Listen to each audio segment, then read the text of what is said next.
మరి ఎప్పుడైనా చిన్న ఉన్నప్పుడు మేము కూడా ఇలాగే చేసేవాళ్ళము. గణతంత్ర దినోత్సవం అన్నా 15th ఆగస్ట్ అన్నా కానీ మేము ఒక అన్ని పండుగలు వేరు, ఈ పండుగ వేరు. ఇది స్కూల్లో ఇది అవుతుంది అంటే ఇంకా 2-3 రోజుల నుంచి కూడా మేము డ్రెస్సింగ్ కానీ మరి పువ్వులు కానీ మరి గోరింటాకు కానీ ప్రతిదీ కూడా చాలా ప్రిపేర్ అవుతుంటుంది. మరి వేరే పండుగలకు కూడా ఇంత శ్రద్ధ చూపించకపోతుంటుంది. మరి ఇక్కడ చూస్తే చాలా అసలు నా లైఫ్ నాకు మళ్ళీ తిరిగి గుర్తుకొచ్చింది. చాలా సంతోషం అనిపిస్తుంది ఇక్కడ చూస్తుంటే. మ్యారేజ్ అయ్యాక ఇక పిల్లల్ని తీసుకెళ్ళి స్కూల్లో వదిలేసి రావడం మటుకే ఉంటుండే, కానీ అక్కడ ఓపికగా కూర్చొని చూడడం అనేది ఉండకపోతుండే. ఇలాంటి అవకాశం నాకు వచ్చినందుకు నాకు చాలా సంతోషంగా ఉంది. మరొక విషయం ఏంటంటే మరి చాలా చక్కగా రెడీ చేశారు పిల్లలందరినీ. డ్యాన్సులు కూడా చాలా బాగా చేస్తున్నారు. మరి వీళ్ళకి సపోర్ట్ చేసి నేర్పించి మరి ఇంత ఎంకరేజ్ చేస్తున్నా మరి ఉపాధ్యాయులందరికీ కూడా నా యొక్క ధన్యవాదాలు. నాకు ఈ అవకాశం ఇచ్చిన మీ అందరికీ కూడా నా యొక్క ధన్యవాదాలు. Thank you.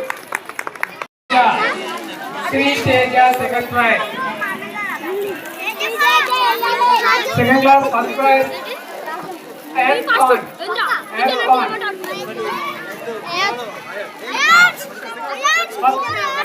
second prize, Anvika. Third class, first prize, Anirudh.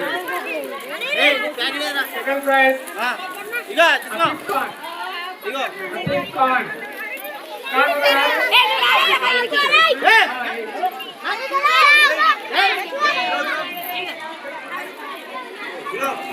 Fourth class, first prize, Sheshivan. Sudhakar, second prize.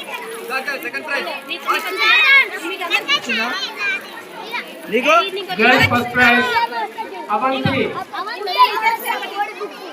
Second prize, Gracie.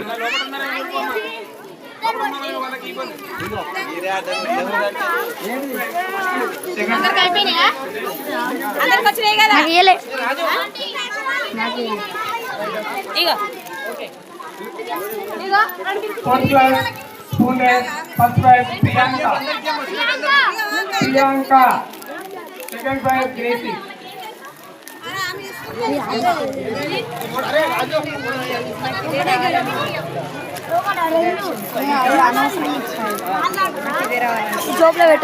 Spoon race, first prize, Kartik Kari.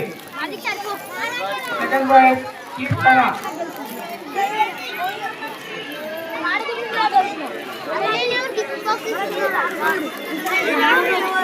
Running race, first prize, Anjum, come on. Second prize, Ire. First prize.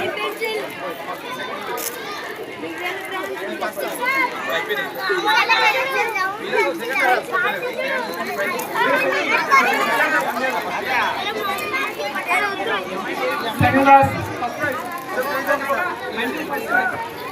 class, first prize, CS Banu Prasad. First prize. Second prize, Sanjay.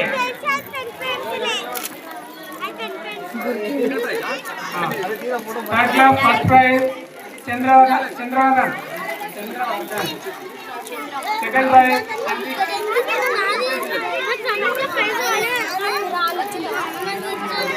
third class, first prize, Priyanka.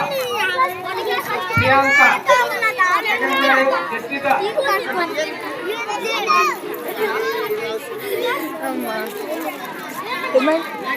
Fourth class, first prize, Dixit. Second prize, Abhilash.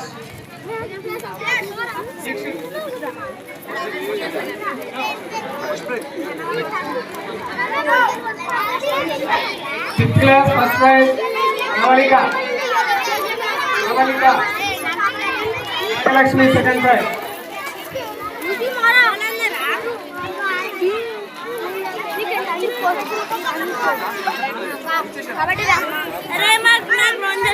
మతాలకు విభేదాలు లేకుండా అందరం కలిసికట్టుగా చేసుకునే పండుగ మనకు 26 జనవరి మరియు గణతంత్ర దినోత్సవం ఇది మళ్ళా ఆగస్టులో చేసుకుంటున్నాం. అంతేకాకుండా మనకు స్వతంత్రం 1947లో వచ్చింది. వచ్చినాక కూడా మనకు రాజ్యాంగం అనేది లేదు. రాజ్యాంగం అనేది రావడానికి బాబు రాజేంద్ర ప్రసాద్ గారి ఆధ్వర్యంలో మనకు అప్పటి టైంలో మన బాబాసాహెబ్ అంబేద్కర్ సార్ గారు చైర్మన్గా ఉండి దీన్ని ముందుకు రాజ్యాంగం ఎట్లా తీసుకెళ్ళాలని చెప్పేసి మిగతా దేశాలల్లో రాజ్యాంగాన్ని అనుసరించి మనకు 2 సంవత్సరాల 11 నెలల 18 రోజులు పట్టింది రాజ్యాంగం తేవడానికి. దానికి దాదాపుగా 3 సంవత్సరాలు కృషి చేశారు. అప్పటికి 200 సంవత్సరాలు బ్రిటిష్ వారు మనకు అంతా దోచుకొని వెళ్ళారు, మన బానిసలుగా ఉంచారు. చాలామంది ఇప్పుడు మేడం అన్నట్టుగా రాణి రుద్రమ్మదేవి మరియు నెక్స్ట్ సుభాష్ చంద్రబోస్, గాంధీజీ, ఇట్లా ఎంతోమంది ప్రముఖులు వాళ్ళు ఎన్నో త్యాగాలు చేసిర్రు. చేసేప్పటికే మనం ఈరోజు ఇంత బాగుంటున్నాము. దీనివల్ల మనకు రాజ్యాంగాన్ని తీసుకొచ్చిన తర్వాత మనకి ఇంత ప్రౌడ్గా చేసుకుంటున్నాం. అంతేకాకుండా మన గ్రామానికి ఇన్ని రోజులు మేడం అన్నట్టుగా ఇంటర్నెట్ సర్వీస్ లేదని ఒక మాట అన్నది. ఇంటర్నెట్ సర్వీస్ గురించి మేమున్న సర్పంచ్ గారి విషయంలో మనకు మంచిగా చదువుకునే సర్పంచ్ దొరకాలని చెప్పేసి మేము ముందు ఉండి గ్రామాన్ని అభివృద్ధి చేయడానికి సర్పంచ్ విన్నట్టుండి వాళ్ళని గెలిపించుకొని మేము కొన్ని నియమాలు తీసుకున్నాము. ఇంటర్నెట్ విషయం మేడం, మేము టవర్ వేపించడానికి ఇప్పుడు మాకు నెల అయింది. ఈ నెల రోజులలో మేము 2 సార్లు కలెక్టర్ని కలిసి వచ్చినాము. మా విధానంలో మేము ట్రై చేస్తున్నాము. ఈ 6 నెలలు కానీ సంవత్సరం లోపల గత పాలకుల నిర్లక్ష్యం వల్ల టవర్ వచ్చింది కూడా రిటర్న్ వెళ్ళిపోయింది. కానీ మేము ఇప్పుడు 6 నెలల లోపలనే మేము టవర్ వచ్చేటట్టుగా ప్లాన్ చేస్తున్నాము. అంతేకాకుండా మన పిల్లలు ఇక్కడ 9th దాకా ఉన్నారు కదా, మాకు 10th దాకా వస్తే బాగుంటుంది. దాని గురించి మీరు మాకు హెల్ప్ చేస్తారంటే మేము కలెక్టర్ దాకా వచ్చి ఇక్కడ మాట్లాడడానికి మా గ్రామం మొత్తం మీకు సపోర్ట్ చేస్తుంది మేడం. మేము కూడా ఎంతో మాకు చదివించాలంటే మా తల్లిదండ్రులు చాలా ఇబ్బందితో ఉన్నారు. మేము ఎంతో దూరం నుండి చదివి ఇప్పుడు నేను బీటెక్ చదివినా కానీ మాకు ఊర్లో చదువుకుందామంటే మాకు అప్పుడు సోర్సెస్ లేక మేము కొద్దిగా పిల్లల్ని మోటివేట్ చేయడానికి మేము ఇంత దూరము రావాల్సి వచ్చింది మేడం. అంతేకాకుండా మాకు ఇప్పుడు నేను 9th ఉన్నది, ప్రజెంట్ ఇప్పుడు 9th క్లాస్ అయిపోయిన తర్వాత 10th పిల్లలు చందాపేటకి వెళ్తున్నారు. వాళ్ళకి ఇబ్బంది కాకుండా మాకు ఆటో ఫెసిలిటీ తీసుకొస్తున్నాం మేడం. మేము ఈ ఊరికి మేమే సొంతంగా చేపించి పిల్లల్ని స్కూల్కు తాండా నుంచి ఇక్కడికి వచ్చేంత వరకు ఆటో కూడా ప్లాన్ చేస్తున్నాము. దయచేసి మనం అందరం కలిసికట్టుగా చేసుకుంటా చేద్దాము. మన ఊర్లో ఎలాంటి ఇబ్బందులు లేకుండా, అసాంఘిక కార్యక్రమాలు జరగకుండా, మత్తు పదార్థాలు రాకుండా దయచేసి మనమంటూ ముందుకు ఉండి కృషి చేద్దాము.